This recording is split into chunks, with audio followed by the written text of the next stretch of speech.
एक सुनसान धुंधली सड़क, चारों ओर घना कोहरा, टूटे हुए पेड़ों की परछाई और दूर से एक गांव का अस्पष्ट दृश्य जहां हर सुराग एक धोखा है और हर सच एक झूठ। आर्यन उस खेल का हिस्सा बन चुका था जिसमें उसका अतीत ही सबसे बड़ा दुश्मन था।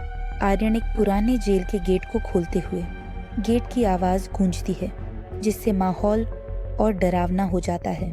आर्यन के हाथ में एक टॉर्च है जो जेल के अंधेरे गलियारे को रोशन कर रही है। दीवारों पर टूटे हुए पेंट और जंग लगे सलाखें नजर आती हैं।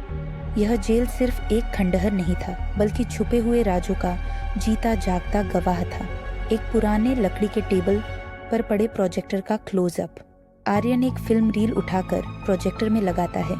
धीमी आवाज में प्रोजेक्टर चालू होता है। दीवार पर वीडियो प्रोजेक्ट होता है। एक शख्स जिसने काला मास्क पहना है धुंधली रोशनी में खड़ा नजर आता है। आर्यन, तुम्हारे हर कदम पर मेरी नजर है। तुम्हारा हर फैसला तुम्हें सच के करीब तो लाएगा, लेकिन उसकी कीमत बहुत बड़ी होगी। आर्यन की चेहरे का क्लोजअप, उसकी आंखों में डर और सवाल साफ झलकते हैं। आर्यन एक पुराने लॉकर को खोलता है।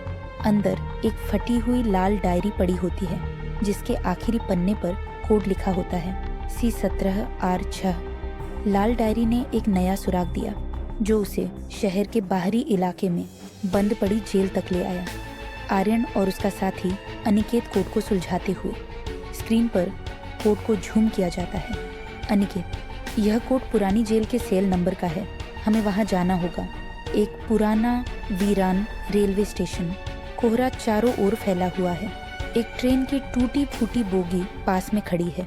जाल बिछ चुका था। मास्टरमाइंड ने आर्यन को वहां बुलाया जहां सच और धोखे के बीच की रेखा धुंधली थी। एक बॉक्स का क्लोजअप जिस पर लिखा है, सच देखने की हिम्मत है तो इसे खोलो। जैसे ही आर्यन बॉक्स खोलता है एक टाइमर दिखाई देता है, 0 0 0 5 सेकंड। हमें इसे डिफ्यूज करना होगा।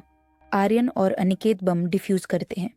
जैसे ही वे सफल होते हैं कोने से ब्लैक मास्क उन पर हमला करता है। ब्लैक मास्क धीरे धीरे आर्यन की तरफ बढ़ता है। उसकी परछाई दीवार पर खौफनाक दिखती है। ब्लैक मास्क, तुम्हें लगा तुम सच के करीब हो। यह तो सिर्फ शुरुआत है। असली मास्टरमाइंड तक पहुंचने के लिए तुम्हें अपने अतीत का सामना करना होगा। ब्लैक मास्क अपना चेहरा नहीं दिखाता। वह एक धुआंधार गेट के पास खड़ा होता है और गेट के दूसरी तरफ गायब हो जाता है। सच के करीब आते ही आर्यन को यह समझ आ गया कि खेल खत्म होने की बजाय अब और खतरनाक हो चुका है। आर्यन के चेहरे का क्लोजअप, उसके हाथ में लाल डायरी का आखिरी पन्ना है। उस पर लिखा है, असली दुश्मन वह है जिसे तुमने अपना माना था। ब्लैक मास्क की परछाई जो एक ऊंची बिल्डिंग पर खड़ी है। क्या आर्यन मास्टरमाइंड तक पहुंच पाएगा या यह जाल उसे खत्म कर देगा? जानने के लिए बने रहिए। काला दस्तानी, मास्टरमाइंड का जाल, अगले भाग में और बड़ा खुलासा।